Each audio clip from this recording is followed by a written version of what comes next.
तो न्यूज 18 से वज़ीर-ए-आज़म नरेंद्र मोदी ने बेबाक गुफ्तगू की है। चुनाव से पहले तमाम सवालों के सटीक जवाब पीएम मोदी ने दिए हैं। आखिर मुल्क का मूड क्या कुछ है और इस इंटरव्यू से आखिर क्या कुछ खास निकल कर आया है, किन किन इश्यूज पर पीएम मोदी ने बात की है, इसी पर लगातार हम बात कर रहे हैं। कुछ खास मेहमान मेरे साथ जुड़े हुए हैं। बहुत जल्दी अपने मेहमानों का आपसे तारुफ करा देता हूं। मेरे साथ पहले से ही नवीन कुमार जी, जो कि स्पोक्स पर्सन है बीजेपी के, मेरे साथ जुड़े हुए हैं इस डिबेट में।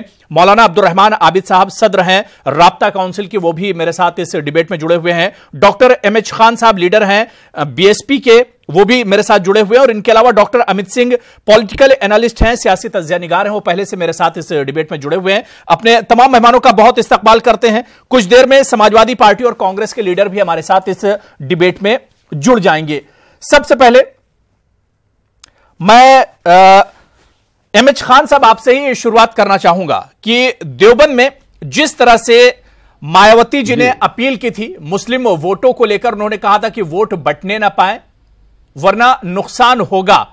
अब इस खबर पर न्यूज 18 से जो इंटरव्यू पीएम मोदी का हुआ है उस पर उन्होंने कहा है कि यह आखिर सियासत हमारी कहां जा रही है, बांटने की सियासत हो रही है। देखिए अबू हुरैरा साहब जी, अब बहन जी की बात को पूरी तरह से नहीं दिखाया जा रहा है। उन्होंने कहा था कि हमारी पार्टी से पहले से ही एक अल्पसंख्यक समुदाय का व्यक्ति खड़ा है और इसके बाद कांग्रेस ने दूसरे को खड़ा कर दिया है, तो इससे ये भ्रमित ना होइए, आप लोग इकट्ठा होकर वोट दीजिए, जिससे कि ये जुमलेबाज पार्टी को जो वादे करके आई थी उसको हराया जा सके। इसके पहले देखिए उन्होंने क्या कहा, योगी आदित्यनाथ ने क्या कहा कि हमारे बजरंग बली आपके अली। अभी आज भी उन्होंने कहा हमारे बजरंग बली आपके अली। अभी इसके पहले क्या कहा कि बजरंग बली जो है वो दलित हैं, बजरंग बली जो है वो जाट हैं, बजरंग बली जो है वो मुसलमान हैं। तो बजरंग बली तो हमारे हो गए। अब इसमें कम्युनल कहा, अब कहते रहे ही कर रहे हिंदुओं के देवताओं को भी बांटने का काम भारतीय जनता पार्टी कर रही है कि उनको उनके जात बताने का काम कर रही है। अगर हमने वहां वोट पोलराइजेशन ना हो उसके लिए अपील कर दी तो इतना हंगामा। आदरणीय नरेंद्र मोदी खान साहब देखिए, इस पर तो बीजेपी खासतौर से पीएम मोदी ने यहां तक कह दिया है कि मायावती जी डूबती नैया हैं और अब मुसलमानों का सहारा ढूंढ रही है कहीं ना कहीं वो। देखिए अबू हुरैरा साहब, मायावती जी मुसलमान नहीं है। मायावती जी के साथ दलित वोट बैंक है, पूरा का पूरा 22% वोट है। अखिलेश यादव जी साथ में है, बैकवर्ड वोट है। अजीत सिंह जी है, जाट वोट है। ऐसा नहीं है हवा में। आज नरेंद्र मोदी जी का चेहरा देखिए आप, कैसा उड़ा हुआ चेहरा है, कैसा बुझा हुआ चेहरा है। गठबंधन पर बोलने का मतलब क्या हुआ कि आप बुरी तरह से हार रहे हैं उत्तर प्रदेश के अंदर। आप उत्तर प्रदेश में इस गठबंधन से इतना डरे हुए हैं कि आपको प्रेस कॉन्फ्रेंस या आपको बोलना पड़ रहा है कि हाँ ये गठबंधन नहीं ठीक है। आप बताइए ना योगी के बारे में क्या कहा उन्होंने। अभी साक्षी महाराज जो है उन्नाव में एमपी है इनके, उन्होंने कहा जो हिंदू की बात करेगा वो देश पर राज करेगा। इस पर मोदी जी ने क्यों नहीं कुछ कहा। सवाल उठता है ये कि इनके नेता जो चाहे कर लें, इनके नेता जो चाहे कर लें, कुछ सवाल नहीं उठता है। हमारे लोग अगर अपने लोगों को इकट्ठा करने की बात करते हैं कि बीजेपी सांप्रदायिक पार्टियों को हराना है, तो उसमें सारे सवाल खड़े कर दिए जाते हैं।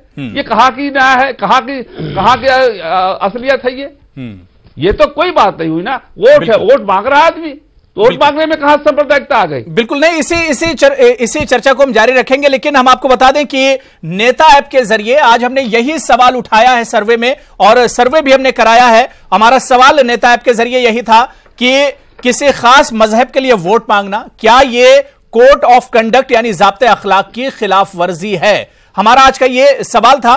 टीवी स्क्रीन पर सर्वे भी आ गया है, जिसका जवाब 61% से ज्यादा लोगों ने कहा है कि वाकई में किसी खास मजहब के लिए, पर्टिकुलर रिलीजन के लिए वोट मांगना यह कोड ऑफ कंडक्ट की खिलाफ वर्जी है, जिसपे 61.46% लोगों ने कहा है कि यह खिलाफ वर्जी है ज़ाब्ते अखलाक की, जबकि 38.54% लोगों ने कहा है कि यह खिलाफ वर्जी नहीं है। लेकिन 61.46% लोग मानते हैं कि किसी पर्टिकुलर रिलीजन का जिक्र करना, उसका वोट मांगना कहीं ना कहीं यह ज़ाब्ते अखलाक की खिलाफ वर्जी है, यह वायलेशन है कोड ऑफ कंडक्ट का।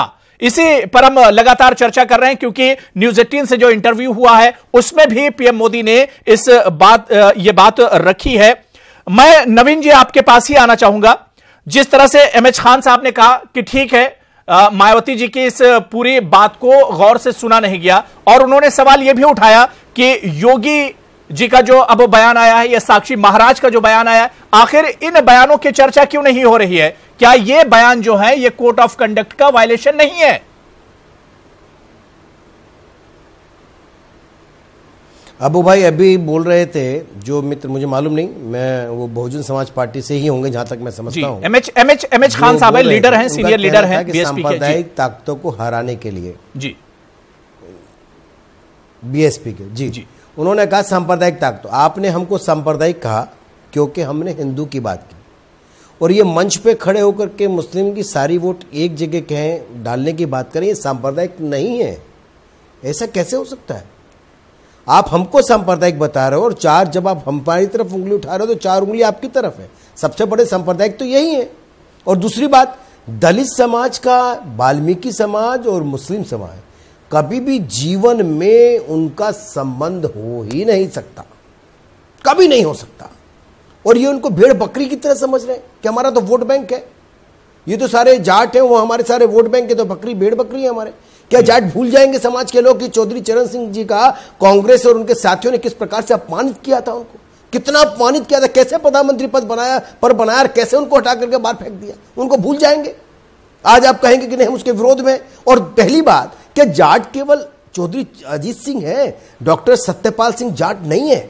अगर वो भाजपा में आ गए तो जाट नहीं रहेंगे। ये कैसी बात कर रहे हैं? किस दिशा में लेकर के जा रहे हैं आप राजनीति को? सवाल ये उठाया नवीन जी, सवाल एमएच खान साहब ने यही सवाल उठाया।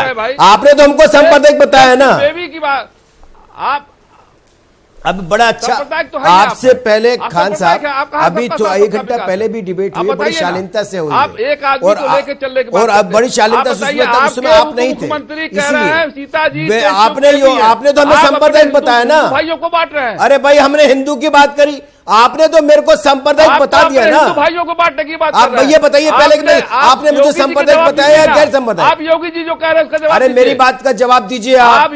आपने हमको सांप्रदायिक बताया नहीं बताया?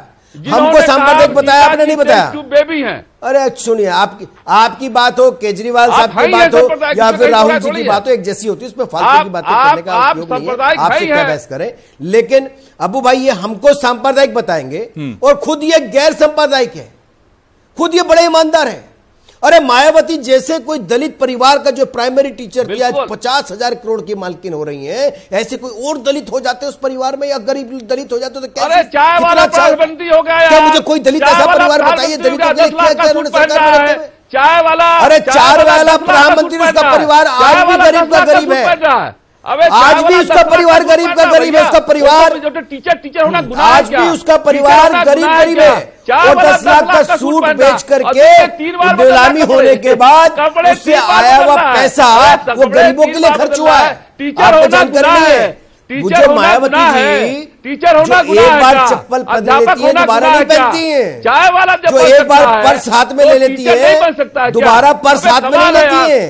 जिस कपड़े को एक बार पहन ले दोबारा पहनती नहीं है। अरे साहब क्या सामंतवादी लोग हैं, क्या सामंत। और बोखलाहट देखिए, ठीक है बोखलाहट देखिए। नवीन जी अभी कह रहे थे कि क्यों बोला महागठबंधन के बारे में। मेरे साथ डॉक्टर अजीज साहब, डॉक्टर अजीज खान जो कि समाजवादी पार्टी के स्पोक्स पर्सन है, तर्जुमान है, वो भी मेरे साथ इस डिबेट में जुड़ गए। डॉक्टर अजीज खान साहब आपका भी बहुत इस्तकबाल करते हैं न्यूज 18 उर्दू में। आज हम लगातार चर्चा कर रहे हैं, न्यूज 18 से खास बातचीत की है पीएम मोदी ने, और उसी बातचीत पर ही आज हम चर्चा कर रहे हैं। मैं मौलाना अब्दुल रहमान आबिद साहब आपके पास आना चाहूंगा कि चुनाव में जो इस तरह की बातें हो रही हैं, मायावती जी ने देवबंद से शुरुआत की थी कि मुसलमानों से वोट की अपील की गई थी। अब उसके बाद पीएम मोदी का उस पर एक तरह से रिएक्शन आया, योगी जी का रिएक्शन आया, साक्षी महाराज का रिएक्शन आया। ये जो फिरकावाराना जो अब सियासत हो रही है, इसे कैसे देखा जाए आबिद साहब? अबू हुरैरा साहब, बदकिस्मती ये है कि यहाँ पर लोग जो है दूसरे की आंख का तिनका तलाश करते हैं, अपनी आंख का शहतीर जो है वो देखना नहीं चाहते। आप याद कीजिए, अभी 2 साल पहले जब उत्तर प्रदेश में विधानसभा का चुनाव हो रहा था, शमशान और कब्रिस्तान का नारा लगाने वाले कौन लोग थे? रमजान, ईद, होली और दिवाली को टकराव पैदा करने वाले कौन लोग थे? तो ये सारी सूरत हाल जो है जानबूझकर पॉलिटिशियन लोग पैदा करते हैं। और मैं समझता हूं, जहां तक मैंने उस बयान को समझा है, हालांकि मैं मायावती का ना तो तर्जुमान हूं ना उनकी पार्टी का मेंबर हूं, लेकिन मैंने वो बयान चूंकि बराह रास्त नश्र सुना है टीवी चैनल पे, उन्होंने यही बात कही जो अभी खान साहब जिसको पूरी तशरीह करके बता रहे थे। और असल चीज क्या है कि हर आदमी इस मारामारी के दौर में ये चाह रहा है कि एक एक वोट जो है वो मुझे मिले। आज भी जब राहुल गांधी को अगर हमारे देश का प्रधानमंत्री खड़े होकर के ये कहे कि अमेठी से भाग करके वहां माइनॉरिटी मेजॉरिटी सीट पर जाकर के चुनाव लड़ रहे हैं, तो इसका मतलब क्या होता है? जब एक संवैधानिक पद पर, जो हिंदुस्तान का दूसरा सबसे बड़ा संवैधानिक पद है, राष्ट्रपति पद को छोड़ दीजिए तो सेकंड जो है संवैधानिक सबसे बड़ा पद है प्राइम मिनिस्टर का, अगर प्राइम मिनिस्टर की जबान ऐसी हो तो फिर किससे क्या उम्मीद कीजिएगा अबू हुरैरा भाई? और क्या जवाब आपके पास रह जाता फिर दूसरे को तनकीद करने का? कैसे आप दूसरे पर जो है फिर लांछन लगाएंगे? पहले आपको अपने गिरेबान में झांकना पड़ेगा, अपने गलत कामों को छोड़ना पड़ेगा, तब आप दूसरे की तरफ उंगली उठाने का अधिकार रखते हैं। बिल्कुल। नवीन जी, क्या इस पर रिएक्शन देंगे? 20 सेकंड आपको दूंगा बस।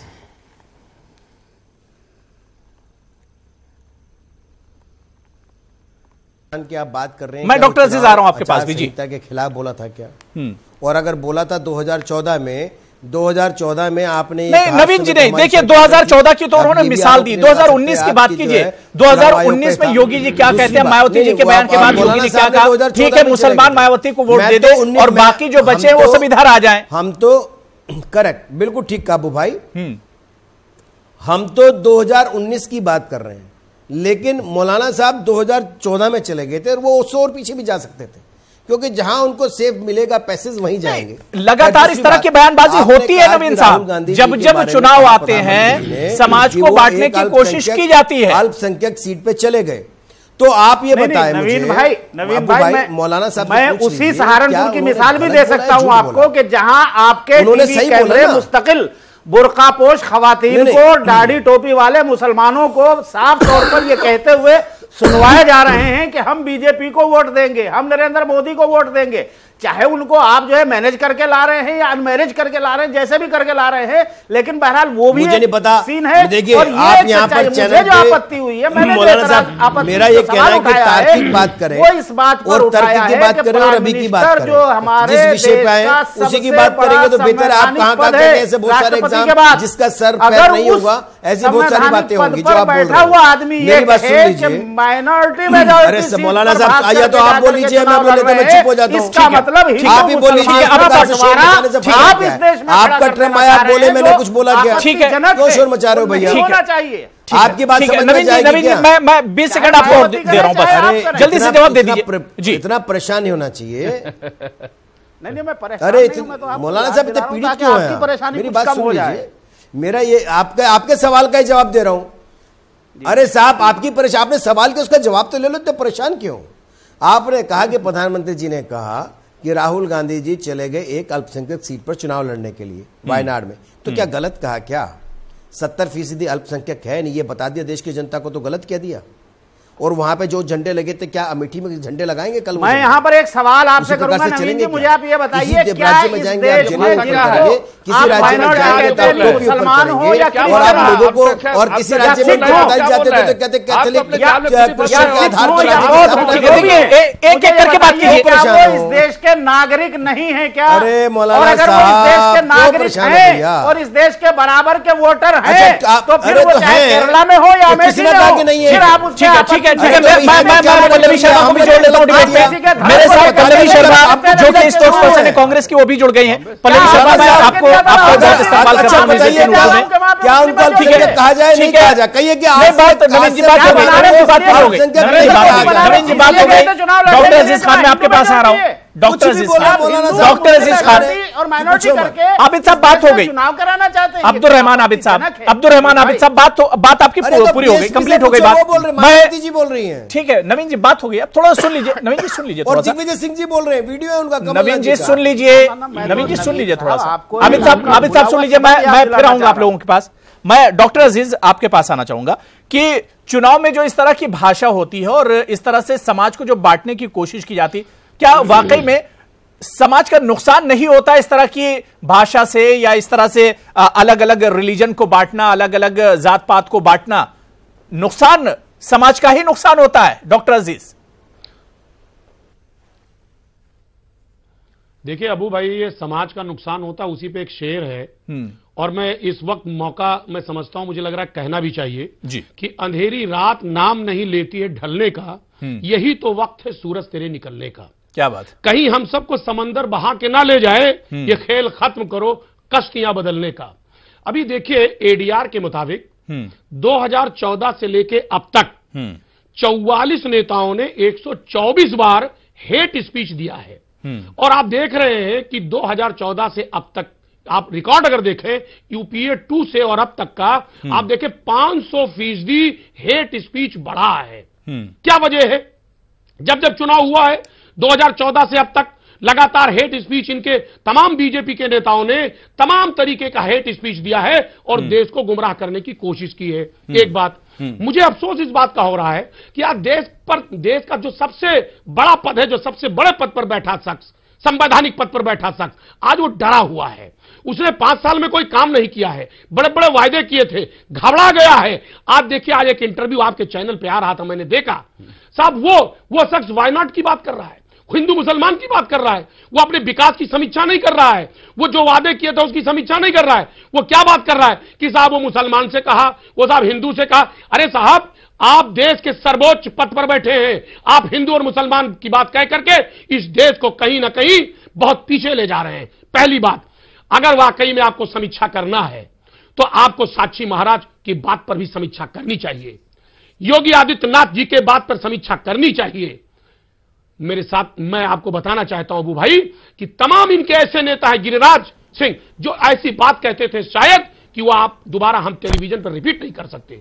हकीकत यह है कि जिनके घर शीशे के होते वो दूसरों पर पत्थर नहीं डालते। बहन जी ने एक सिंपल सी अपील की थी, एक दलित महिला ने जब अपील किया वोट डालने के लिए, जिसको सदियों से हजारों सालों से दबाया गया, कुचला गया, अगर वो वोट की अपील कर रही है कि निकल करके आओ सभी धर्म संप्रदाय के लोग, ठीक और ठीक है नवीन जी, नीतियों को, नवीन जी वाकई में जो बात है कि बात आ रही है, मैं डॉक्टर अमित आपके पास भी आ रहा हूं, लेकिन नवीन जी यहाँ पर सवाल ये उठ रहा है, मैं पल्लवी शर्मा आपके पास भी आऊंगा, पल्लवी शर्मा मैं आपके पास भी आऊंगा, लेकिन नवीन जी से रिएक्शन लेना जरूरी हो गया।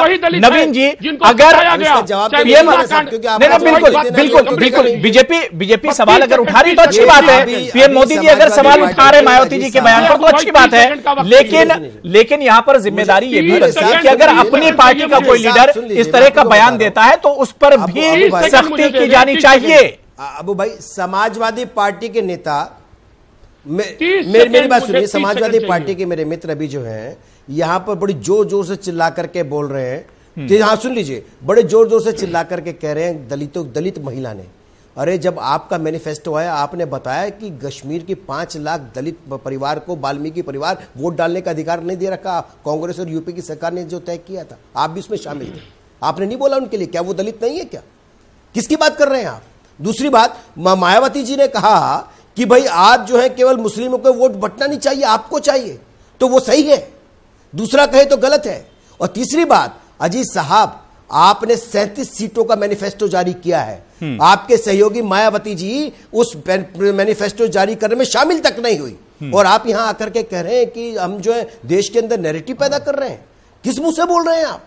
आपके समय में क्या हुआ? जितनी रंगदारी की दुकानें चलती थी उत्तर प्रदेश में वो बंद हो गई हैं, पहले आप चलाया करते थे। आपके समय में आप भाषण मत दीजिए, बड़ा अच्छा लगता है। ठीक है नवीन जी आपकी बात पूरी हो गई, नवीन जी आपकी बात पूरी हो गई, नवीन जी बात पूरी हो गई। मैं सिर्फ आपका रिएक्शन लेना चाह रहा था। मैं पल्लवी शर्मा आपके पास आऊंगा, पल्लवी शर्मा, मैं खान साहब आपको दोबारा मौका दूंगा, खान साहब दोबारा मौका दूंगा। डॉक्टर अजीज हमें जवाब देने का मौका दे, 30 सेकंड। ठीक है जल्दी से बात पूरी कर लीजिए, मैं पल्लवी शर्मा के पास जाऊंगा, वेट कर रही जी। देखिए 5 सालों में बीजेपी के राज में मैं आ रहा हूं जी। दलितों पर अत्याचार हुआ, इनकी बहन बेटियों के साथ खिलवाड़ हुआ, इनके जमीन जायदाद कब्जा किए गए, दलितों में के ऊपर इतना उत्पीड़न हुआ, ऊना कांड से लेकर रोहित वेमुला तक।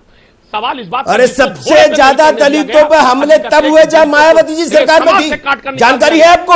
उत्तर प्रदेश में आपकी सरकार थी तब सबसे हमले हुए, और जब अखिलेश यादव जी थे तब हुए। सर जानकारी रखिए। आपने दलितों को नहीं, और आकर के भाषण दे रहे हैं दलितों के हितैषी मत बनिए। पंडितों को मायावती जैसा दलित गरीब कोई और बना दो ना। एक भी 50,000 करोड़ की मालकिन है दलित परिवार उत्तर प्रदेश में, खाने के लिए दाना नहीं, क्या बात कर रहे हैं? 5 चीजें बताई दलितों के लिए, कुछ किया होगा आपने? अब हिंदू मुसलमान की बात बंद करिए, विकास की बात करिए। और ठीक है 30 सेकंड हो गए डॉक्टर जी, आपके 30 सेकंड हो गए। नवीन कुमार बात पूरी हो गई, बात पूरी हो गई। मैं पल्लवी शर्मा आपके पास आना चाहूंगा। पल्लवी शर्मा, जिस तरह से अब सियासत का रुख बदल रहा है, बयानबाजी आप देख लिए कि किस स्तर पर चली गई। हालांकि यह बयानबाजी बीजेपी और गठबंधन के दरमियान की है, कांग्रेस इस बयानबाजी को कैसे देखती है?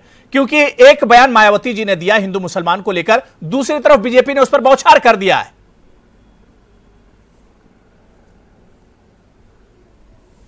नहीं, देखिए अबू हुरैरा जी, बहुत स्पष्ट बात है कि ये बयानबाजी, ये जो राजनीतिक स्तर में भाषा की मर्यादा गिरी है, ये 2014 के बाद बहुत ही उजागर होकर देश की जनता के सामने आया है। मेरे जैसे युवा नेता को भी पीड़ा होती है जब प्रधानमंत्री पद की गरिमा स्वयं देश के प्रधानमंत्री नहीं रख पाते, किसी के विधवा होने पर तंज कसते हैं, और कभी किसी बच्चे की दिमागी स्थिति पर, डिसलेक्सिया होने पर उनका सोशल मीडिया पर मजाक उड़ा रहे होते हैं।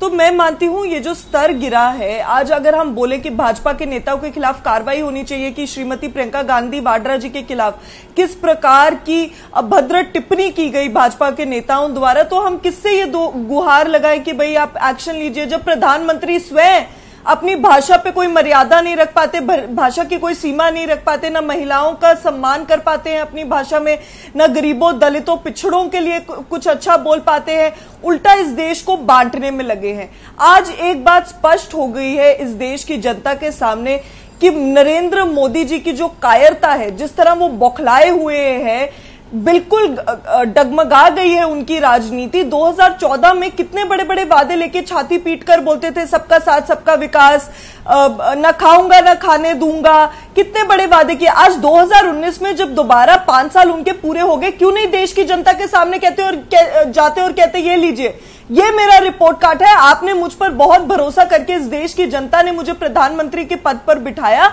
और मैंने 5 सालों में आपके लिए ये किया। मैंने 10 करोड़ रोजगार दिए, बताएं देश की जनता को। मैंने 15 लाख खाते में डाले, बताएं देश की जनता को। राम मंदिर तो 92 के बाद बीजेपी भाजपा के हर आपका जवाब ले लेता हूं। बताए 5 साल में राम मंदिर के लिए क्या किया, हालांकि लोकसभा में इनकी मेजोरिटी थी। यूनिफॉर्म सिविल कोड के बारे में बताया, 370 के बारे में बताया क्या किया, देश के किसानों के लिए क्या किया, महिलाओं के लिए क्या किया, बताए नरेंद्र मोदी। उल्टा देश का जो निचला वर्ग है, मैं आपकी बात का रिएक्शन ले रहा हूं। सुनिए, चलाइए मत, बौखलाइए मत, सुन लीजिए। मेरा ये कहना है अबू भाई, कांग्रेस की प्रवक्ता ने कांग्रेस के आचरण के अनुसार ही अपनी बातें रखी हैं। देश के प्रधानमंत्री को कायर कह रही है और सभ्य भाषा उसको बता रही है। यही आचरण है कांग्रेस, सोनिया गांधी जी का भी, प्रियंका जी का भी, और यही आचरण होगा राहुल गांधी जी का भी, जो अभी यहाँ पर उन्होंने, उनकी प्रवक्ता ने रखा है। खैर, कायर कौन है सबको पता है। 26/11 में कौन दूध दबा करके भागा था और इसमें कौन पाकिस्तान जाके मार के आया, जनता का सामना करते हैं। दूसरी बात, अरे सुनिए, और क्यों नहीं बताते 2014 में मैंने ये बात की और ये पूरे हुए। आपके स्तर के तरह नीचे नहीं आ सकता पल्लवी जी, आप जितने स्तर से नीचे गिर चुकी हो उससे ज्यादा मैं नहीं आ सकता हूं। जब जवाबदेही की बात आई, जब जवाबदेही की बात आई तो 56 इंच का सीना कहां चला गया? बोखलाइए मत, बताइए देश की चिल्लाइए जनता को, चिल्लाइए मत, बोखलाइए मत, सुन लीजिए। देखिए सारे व्यूअर्स सुन रहे होंगे, आपकी बोखलाहट देख रहे हैं, अच्छा नहीं लग रहा होगा कि आप जैसे मैंने कहा ना आपके पास, अरे सुनो, चिल्लाओ मत, जवाब मैं दे रहा हूं तो सुन नहीं सकते ना। अरे सुनो, चिल्लाइए मत, परेशान मत होइए। आप, मैं ये कहना चाहता हूं अबू भाई, कांग्रेस की टिप्पणी मत कीजिए मुझ पर और मेरी पार्टी पर, जवाब दीजिए। प्रधानमंत्री क्यों नहीं कह रहे मैंने ये काम किए 5 सालों में? प्रधानमंत्री को कायर कह रही है तो सही है, और दूसरी बात, इन्होंने 1 करोड़ रोजगार देने का वायदा किया 2004 में और उसके बाद भी, और 10 करोड़ हो जाने चाहिए थे, एक दिया नहीं। मध्य प्रदेश, राजस्थान, छत्तीसगढ़ में 10 लाख रोजगार हर महीने देने की बात की, आज तक एक मिला नहीं। अब गांवों में 10 लाख रोजगार हर महीने देने की बात कर रही है कांग्रेस। तो इस 5वीं पीढ़ी देश के अंदर गरीबी हटाने की बात कर रही है। आतंकवादियों के सामने पूरी सरकार को हमारी रिपोर्ट कार्ड बना रहे हैं, अपनी रिपोर्ट कार्ड। और भाई आज यहाँ खड़े हो, दूसरी बात हमने जो किया वो नवीन जी बात हो गई। नवीन जी बात पूरी हो गई। जो कमलनाथ के रिश्तेदारों से अहमद पटेल के यहाँ से पैसा निकल रहा है, नवीन जी बात पूरी हो गई आपकी। नवीन जी बात पूरी हो गई। मैं आऊंगा उस इशू पर भी आऊंगा, उस इशू पर भी आऊंगा, उस इशू पर भी आऊंगा। मोदी जी की पल्लवी सुन लीजिए, पल्लवी शर्मा 5 साल में देश पल्लवी शर्मा सुन लीजिए, पल्लवी शर्मा सुन लीजिए। सिर्फ अंबानी पल्लवी शर्मा इस तरह चिल्लाने से कुछ नहीं होगा। अरे आपने 3 महीने में डकैती डाल ली, 3 महीने में बात। नवीन कुमार जी सुन लीजिए, नवीन कुमार जी बात आप रख चुके, सुन लीजिए थोड़ा सा, क्योंकि मैं किसी का ऑडियो डाउन कराता हूं तो उस पर भी परेशानी होती है। आप लोग सुनते नहीं है क्योंकि टाइम लिमिटेड होता है नवीन जी, और आप अच्छे से जानते हैं। मैं डॉक्टर अमित आपके पास आना चाहूंगा। जिस भाषा की मर्यादा की बात हो रही है, चुनाव किस तरफ अब जा रहे हैं? ना डेवलपमेंट की बात हो रही, ना तरक्की की बात हो रही, ना विकास कहां चला गया, ना रोजगार की बात हो रही है।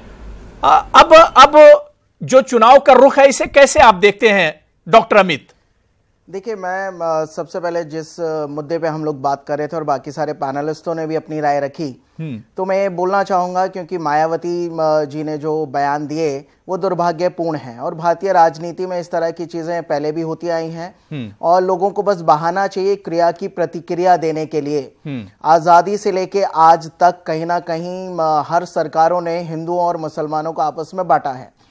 पिछले यानी भारत का इतिहास रहा है कि हम लोग सिर्फ अंग्रेजों को ही जिम्मेदार ठहराते हैं कि उन्होंने डिवाइड एंड रूल की पॉलिसी की, लेकिन मुझे लगता है कि आज के पॉलिटिशियन 1947 से लेकर 2019 तक वो भी जिम्मेदार हैं। मुझे तो ये लगता है क्योंकि जो इतने सालों से हम लोगों ने देखा है कि आज तक देश का प्रधानमंत्री कोई भी मुसलमान नहीं बन पाया है। तो मुसलमानों को हमेशा से ही ये सारी पार्टियां कि इसको हरा दो या इसके डर से हमें वोट दे दो, तो मुझे लगता है सारी पार्टियों को बिल्कुल मुसलमानों का पार्टियां इस्तेमाल करती हैं, सिर्फ जा रहे हैं मौके से मुसलमान का इस्तेमाल कर लिया जाता है, मुसलमान नाम का इस्तेमाल किया जाता है चुनाव में, और सारी पार्टियां इसके लिए जिम्मेदार हैं।